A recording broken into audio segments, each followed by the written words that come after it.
Magandang hapon sa inyo lahat. Kami nga palagi kaapat na pangkat at patalakay namin ngayon ang pagtungkol sa kasalukuyang panahon at mga hamon noong 2010 hanggang ngayon. Simula noong 2010, mas lumawak ang diskusyon patungkol sa human rights at equality dahil mas naging aktibo ang mga tao sa social media. At dahil dito, mas lumawak at mas napabilis ang pagkalat ng impormasyon, kampanya at issue, hindi sa Pilipinas, kundi na din pati sa buong mundo. At naging mas aktibo din ang mga kabataan sa social media, kaya mas napalakas ang pangangailangan para sa pagtrato at karapatan sa LGBTQIA+. Ang mahalagang legal na laban ay isang importanteng makipaglaban laban sa karapatan, proteksyon at kapantay-pantay. Ang Saudi Bill ay patuloy pa rin lumalaban sa kanilang karapatan dahil sa mga taong nag-discriminate sa mga LGBTQIA+ community. Ang viral human cases ay isang mga viral na video kung saan nakikita niyo ang isang tao ay dinidiscriminate ang mga kasalian sa mga LGBTQIA kasi sila ay hindi nakasuporta dito. Sa USA, noong 2015 ay niligan na nila ang same-sex relationship. Sa Taiwan ay sila ang pinakaunang tao na nagligan ng same-sex relationship noong ay dito sa Asia. Sa European Union ay maraming bansa sa European Union kung saan mas pinapalawak nila ang marriage equality. At sa Pilipinas naman, ang LGBT equality rights ay patuloy na pinagtitipatihan. At dumami din ang mga local ordinances laban sa discrimination. At marami mga human rights cases ang naging viral kaya mas lumakas ang pangangailangan ng proteksyon para sa mga LGBTQIA+. Sa ibang bansa naman, mas mabilis ang progreso ng legalization of same-sex marriage sa US noong 2015 at sa Taiwan noong 2019. Sa Europe naman, mayroon silang malawak na anti-discrimination at human equality rights.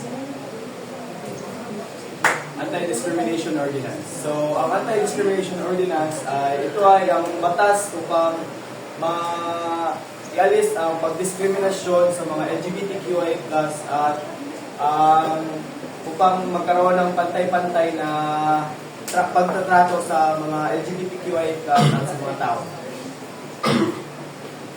Online activism naman ay tulad ng mga YouTube, Facebook, Twitter ay hindi ito nagkakaugnay ang mga ito ay may mga halimbawa tulad ng mga hashtag ito, babae ako, hashtag equality.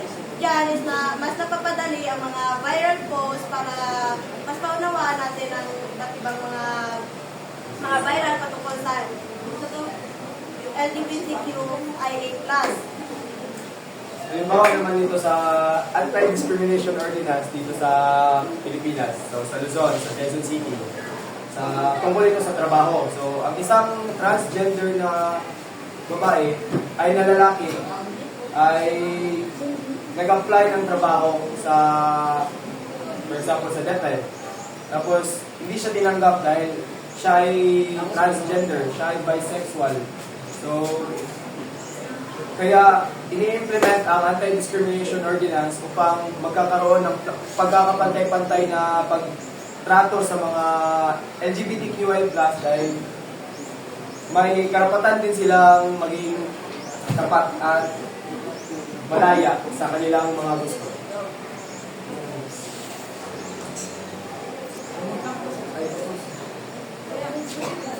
Mga hamon sa kasalukuyan. Number 1, fake news or misinformation. Ito, mga maling impormasyon na mga impormasyon na kumakalat online o social media. Pangalawa, paglalaganap ng cyberbullying. Ito ang mga pagkaapi o pananakot sa internet o social media. Pangatlo, ang mga issue sa privacy at data security. Ito ang mga panganib sa personal na impormasyon na maaaring makuha o magamit upang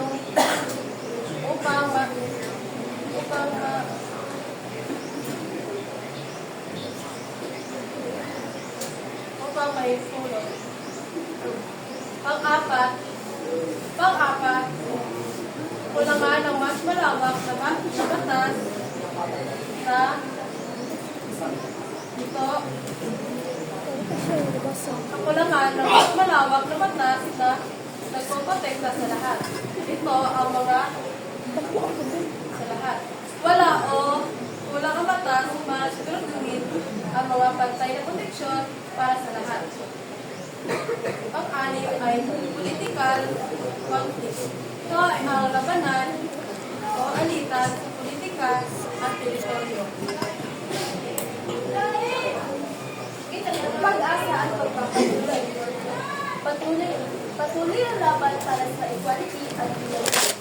Lumalakas ang boses ng mga kabataan at mga komunidad. Social media bilang makapangyarihang tools para sa informasyon at awareness. Pagpapatuloy ng pagbuo ng ligtas, patas at inklusibong lipunan. Dito, habang nagpapatuloy ang laban para sa equality and human rights, malakas ang boses ng kabataan at komunidad. At sabi, makapangyarihang tools ang social media sa edukasyon at awareness na marami kang informasyon na panghanap at patuloy ang pagbuo ng lipunan ng ligtas, patas, global progress at climate health. Dito ang mga kabataan ang mangunguna sa mag-aksyon laban sa emisyon ng bansa. International corporations sa human rights at environmental protection. Dito, ang mga bansa ay sama-sama nagpoprotekta sa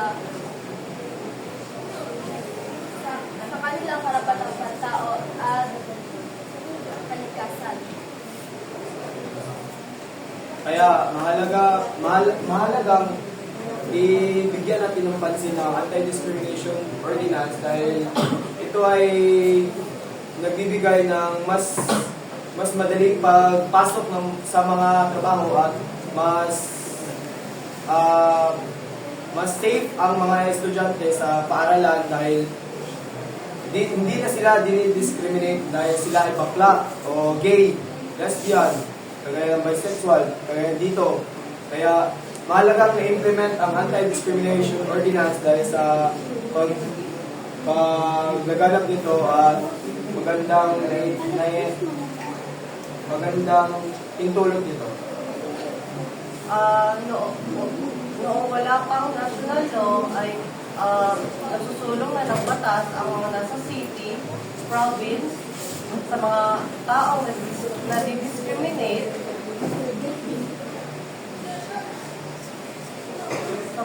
kapagkat naniniwala sila na ang bawat tao ay pantay-pantay lamang. Papel ang media factor culture. TV shows, pelikula at music na nagtatato ng social issues.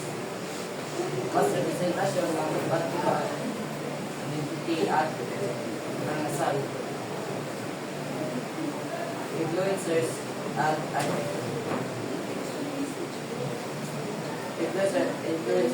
artists na nagiging boses ng mga international show tulad ng Heartstopper, Pose, Sex Education, at papakita ng inclusivity. K-pop, international artists, BTS, Taylor Swift, Mystic at Billie Eilish. Nagpapahagi ng youth issues, mental health at equality. Hollywood at global media na nagpupromote ng awareness sa iba't ibang social issues. Sa kasalukuyang panahon, mula 2010 hanggang kasalukuyan, ang laban ng pagkapantay at karapatan ng tao ay nagbago at lumawak na pinatupakan ng siglang legal na laban. Ang nagkurang ng magkilala at proteksyon ng mga sektor. Pag-ibat ito,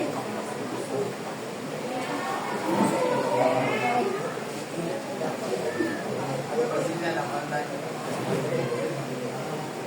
activism na bibigay puwas sa mga dating naririnig at puwas sa mga dating magpamahalan na professional or ganisa malaki rin naging papel ng mga media at culture sa pagbuo ng pagbutigong ng base ng stereotypes at pagtataguyod into sigitan na mas malawak sa media.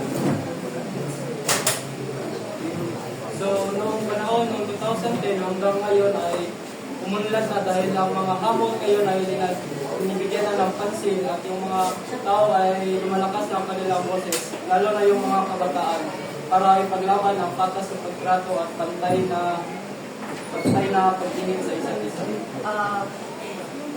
Because nag-add silang law na anti-discrimination law or civil marriage act, marriage amendment act, and At yun lang po. Maraming salamat.